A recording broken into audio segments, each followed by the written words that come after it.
एक बूढ़ी औरत ने एक अजीब दिखने वाली लड़की को अपने घर में जगह दे दी थी। फिर जो हुआ उसने कभी सोचा भी नहीं था। एक रात उसके घर में एक चोर घुस आता है। बूढ़ी औरत उसे देख लेती है। पकड़े जाने के डर से चोर उसे मारने ही वाला होता है। तभी कई किलोमीटर दूर बैठी वो रहस्यमयी लड़की अचानक सब महसूस कर लेती है। अगले ही पल चोर का सिर फट जाता है। जब पुलिस पहुंचती है तो उन्हें सिर्फ उसकी लाश मिलती है। कोई नहीं समझ पाता कि आखिर ऐसा हुआ कैसे। असल में ये लड़की कोई इंसान नहीं थी, वो एक एलियन थी। कुछ दिन पहले बूढ़ी औरत के घर के पीछे एक अजीब चीज आसमान से आकर गिरी थी। बाहर निकलकर देखने पर उसे पता चला कि वो एक एलियन स्पेसशिप था। डरी हुई औरत तुरंत पुलिस को फोन करती है, लेकिन पुलिस उसकी बात पर यकीन नहीं करती। उन्हें लगता है कि बुढ़ापे की वजह से वो ऐसी बातें कर रही है। अगली रात जब वो फिर बाहर जाती है तो स्पेसशिप के अंदर से एक कमजोर और घायल एलियन बाहर निकलता है। वो इतनी बुरी हालत में था कि ठीक से खड़ा भी नहीं हो पा रहा था। बूढ़ी औरत पहले तो डर जाती है, लेकिन फिर उसका दिल पिघल जाता है। वो उसे पानी देती है, कंबल देती है और रात भर उसकी देखभाल करती है। अगली सुबह एलियन दरवाजे के बाहर चुपचाप बैठा मिलता है। उसे देखकर ऐसा लग रहा था जैसे कोई बेसहारा बच्चा मदद का इंतजार कर रहा हो। अब बूढ़ी औरत उससे डरने के बजाय उसकी चिंता करने लगती है। वो उसे अपने घर के अंदर बुला लेती है। हालांकि दोनों की भाषा अलग थी, फिर भी धीरे धीरे उनके बीच एक अनोखा रिश्ता बन जाता है। एलियन को सबसे ज्यादा सेब खाना पसंद था और यही बात बूढ़ी औरत को सबसे ज्यादा प्यारी लगती थी। कुछ समय बाद उसकी दोस्त एनी उससे मिलने आती है। जब वो घर में असली एलियन को देखती है तो उसके पैरों तले जमीन खिसक जाती है। पहले उसे लगता है कि उसकी दोस्त मजाक कर रही थी, लेकिन अब सच उसके सामने खड़ा था। डर धीरे धीरे हैरानी में बदल जाता है और फिर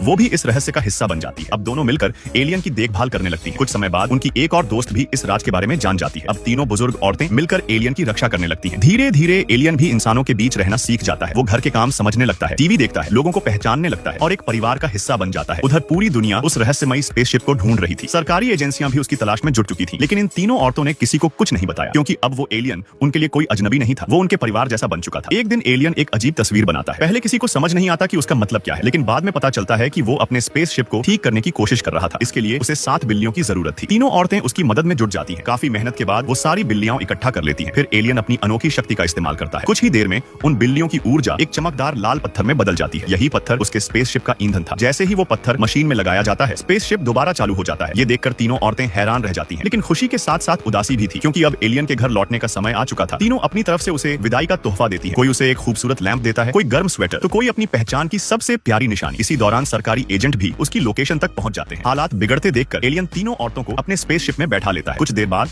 वो उन्हें एक सुरक्षित जगह पर उतार देता है। अब विदा होने का समय आ चुका था। एलियन उन्हें अपने साथ चलने का इशारा करता है। एक पल के लिए बूढ़ी औरत का मन भी डगमगा जाता है, लेकिन फिर उसे अपने परिवार की याद आ जाती है। उसे एहसास होता है कि उसका घर अभी भी यहीं है। आखिरकार वो एलियन को अलविदा कह देती है। एलियन चुपचाप स्पेसशिप में बैठता है और धीरे धीरे आसमान में गायब हो जाता है। समय बीत जाता है, लेकिन बूढ़ी औरत उसे कभी नहीं भूल नहीं पाई। फिर एक दिन जब वो अकेली बैठी उसे याद कर रही होती है, तभी उसकी खिड़की के बाहर एक चमक दिखाई देती है। उसे देखते ही उसके चेहरे पर मुस्कान आ जाती है, क्योंकि वो समझ चुकी थी उसका दोस्त उससे मिलने आया है। एक बूढ़ी औरत ने एक अजीब दिखने वाली लड़की को अपने घर में जगह दे दी थी। फिर जो हुआ उसने कभी सोचा भी नहीं था। एक रात उसके घर में एक चोर घुस आता है। बूढ़ी औरत उसे देख लेती है। पकड़े जाने के डर से चोर उसे मारने ही वाला होता है। तभी कई किलोमीटर दूर बैठी वो रहस्यमयी लड़की अचानक सब महसूस कर लेती है। अगले ही पल चोर का सिर फट जाता है। जब पुलिस पहुंचती है तो उन्हें सिर्फ उसकी लाश मिलती है। कोई नहीं समझ पाता